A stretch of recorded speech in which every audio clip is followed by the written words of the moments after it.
Саламатсыңарбы балдар? Биздин кезектеги сабагыбыз мекен тануу сабагы. Андыктан баардыгыбыз китеп, дептерлерди алып, сабакка көңүл буруп турабыз. Биз эң улуу жерде, биз эң сулуу жерде, кутмандуу жерде жашайбыз. Ал жерде жаркыраган, ал жерде аңкыган биздин мекен деп айтабыз.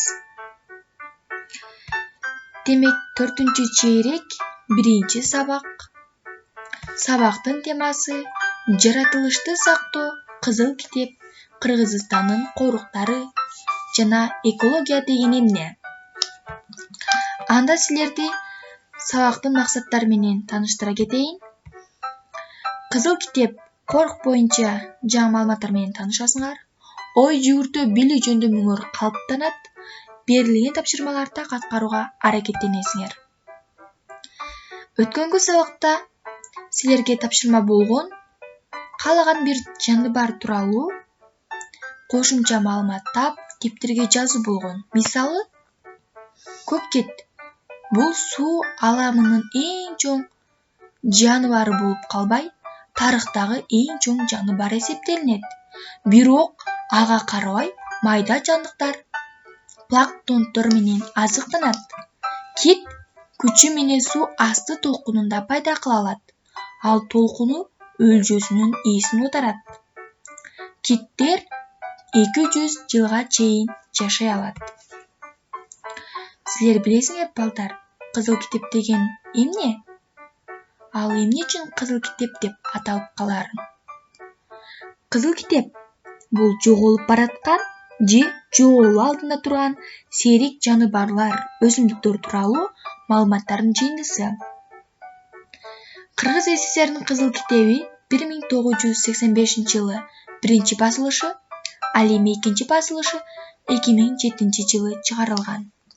Мисалга алсак, Баткен облусунун символу болгон ажайып айгүлгүлү.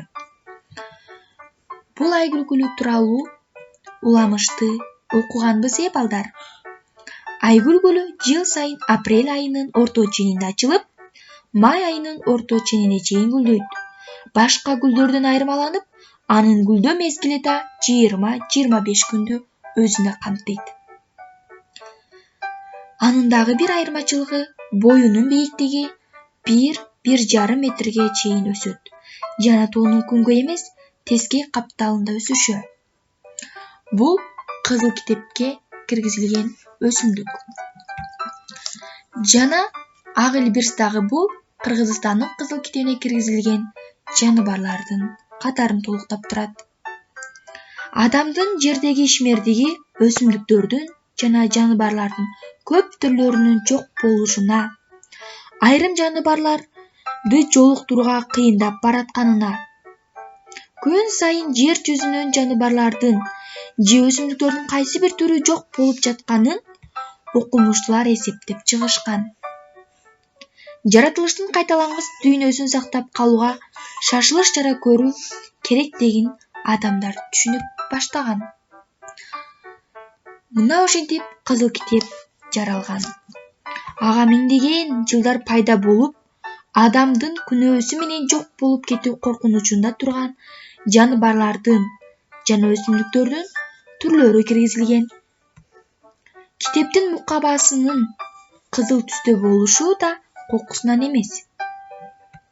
Кызыл түс коркунучтун кабарчысы.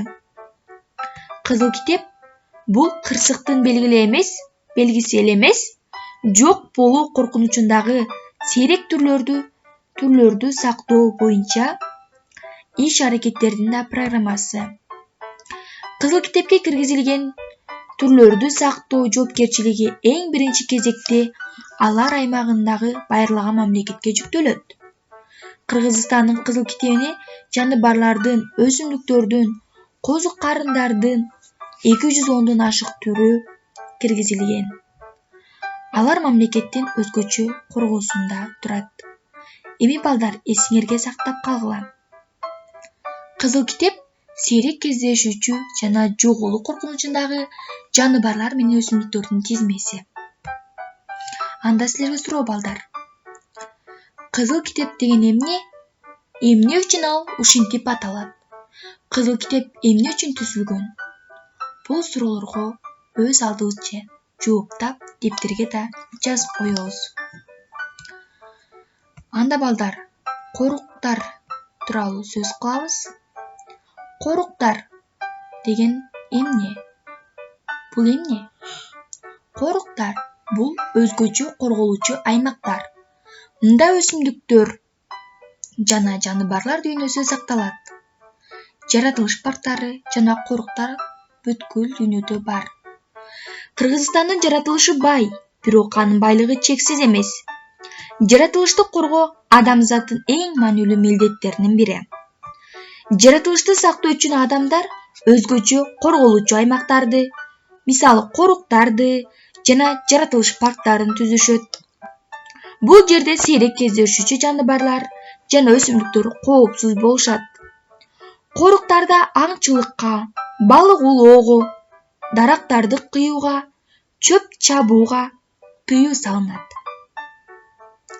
Бул жерде өсүмдүктөрдү жуулууга, козу карындарды, мөмөлөрдү терүүгө жана от жагууга болбойт.